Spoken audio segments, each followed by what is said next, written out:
got the Green Boy gang coming out for this. They're getting with another look, kind of a poor man's mortal decay. It's Kamakaze. A poor man's mortal decay. Oh my God, that's stiff. And you see there he is with his partner, Sabinum, with that really hot Asian chick. Her name is Ipuna.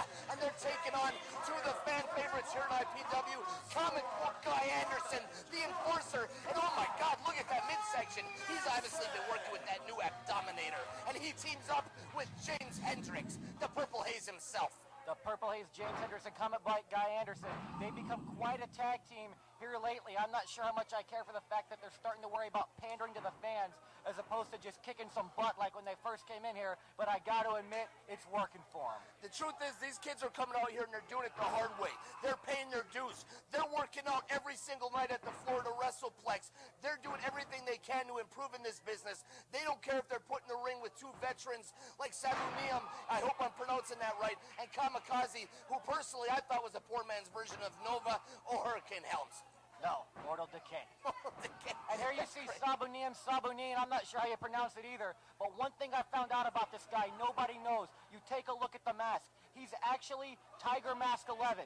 You say Tiger Mask 11, yes, that means 6 more guys have to do the gimmick first, but he really just wants to get a feel for that mask right now. Sabinum, he's worried about getting a feel for that mask, but he looks like he's wearing dress socks in the ring with low quarters. What the hell is he thinking? This is a wrestling match. This isn't a business luncheon, but that's a beautiful leg drop on James Hendrix. And then he crawls around the ring all sassy-like. He crawls around and he says, listen, I might be wearing this cool cheetah-type looking mask, and there might be some really hot Asian chick on the outside cheering for me, but I'm out here, I'm wearing cheap socks from TJ Maxx, and I got a cool gimmick that's part sweatpants, part cheetah mask looking deal, and I'm gonna whoop you old school. Oh, nice slam there by James Hendrix. Get some momentum going into it. The crowd really getting behind these two youngsters.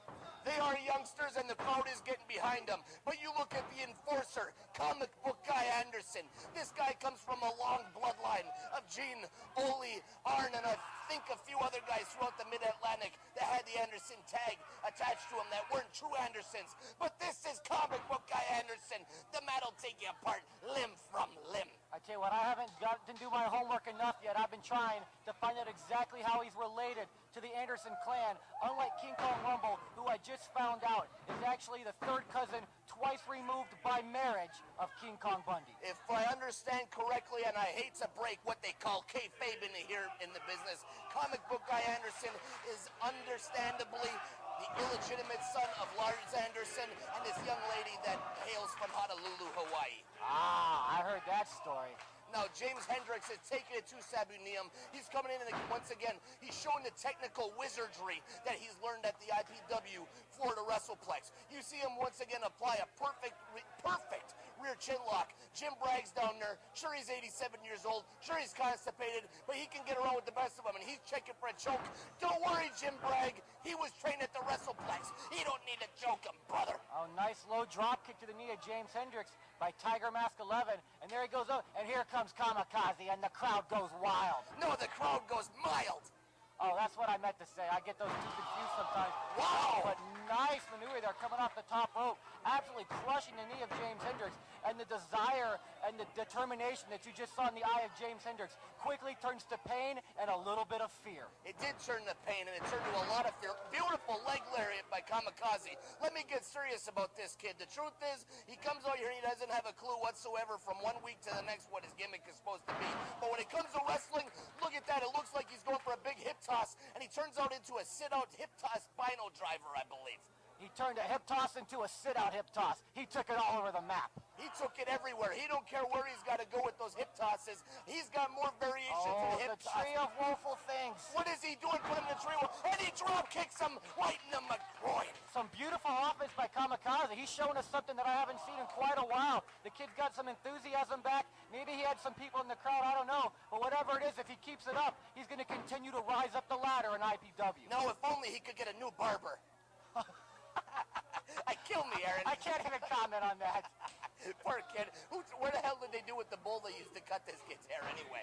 But once again, you see the veteran attitude. You see him thinking. You can actually see the wheels turning. And I think I've used the term brother 3 times today. And the truth is because I've been watching that Killer Hulk Hogan DVD that I bought from our great great sponsor, highspots.com, where you can go from every single IPW tape that's available, and you can see the matches in their entirety, where you can see Comic Book Guy Anderson come in, and every single bit of offense that he administered that night, which is too much to even mention, you can get at highspots.com, Aaron. All kinds of stuff at highspots.com, not just our stuff. Be sure to link up from IPW-hardcore.com and get all your stuff at Highspots. And there you see a single-leg Boston Crab applied by Comic Book Guy Anderson.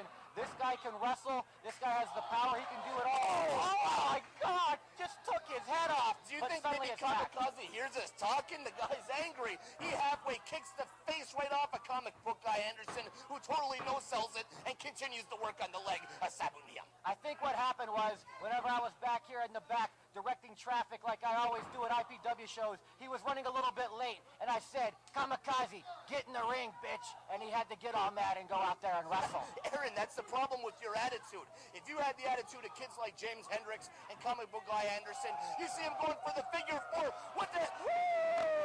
Years ahead of his time. He's supposed to be at least 6 months. They haven't even taught him the figure four yet at the WrestlePlex. This is insane.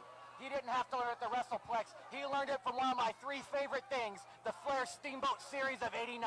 That is one of your 3 favorite things. I always forget what the other 2 things are. What is it? It's Pizza and Deep Thoughts by Jack Handy. Oh, that's great, Aaron. What the hell are we even talking about? We should be talking about this match in the ring. Suddenly, all of a sudden, we've gone back in time about 6 months to where all we did was cheap plugs and try to be funny.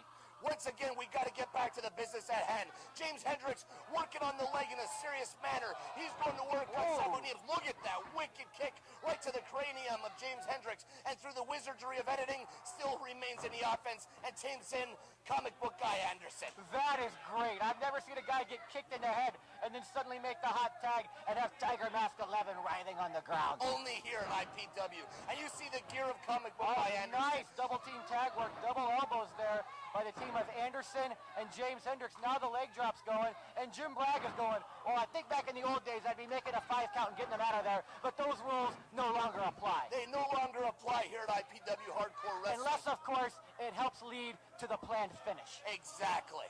All right, James Hendrix still in control, but the masked man taking it to him, going with those kicks, but he ducks under, James Hendrix that is. Oh, but he catches him on the back spin around, and James Hendrix just drops right on his back and says, ouch. That was the back spinning around Sabinum kickity-doo. Yes, it was. And I'm still looking for Ipuna. There she is, back on the outside of the ring. Ipuna's on the outside of the ring. She's the ring general. She's telling these idiots what it is they're going to do in the ring. She calls for a double team maneuver. Unfortunately, because of her reputation, we don't know if she's talking about in the ring or in the bedroom. Oh, Ron, you said I was stiff, brother. That was something else. Oh, and look at double team action again. Nice. Spinebuster, Comic Book Guy Anderson. That's it, your winner. James Hendrix and Comic Book Guy Anderson. What a huge win for these kids. Look at these 2 guys going at it. They're saying, I can't believe we even got booked on the show together. We don't tag team. What's going on here? You got to do what you got to do to get where Kamikaze says, and take this body slam for good measure, my friend.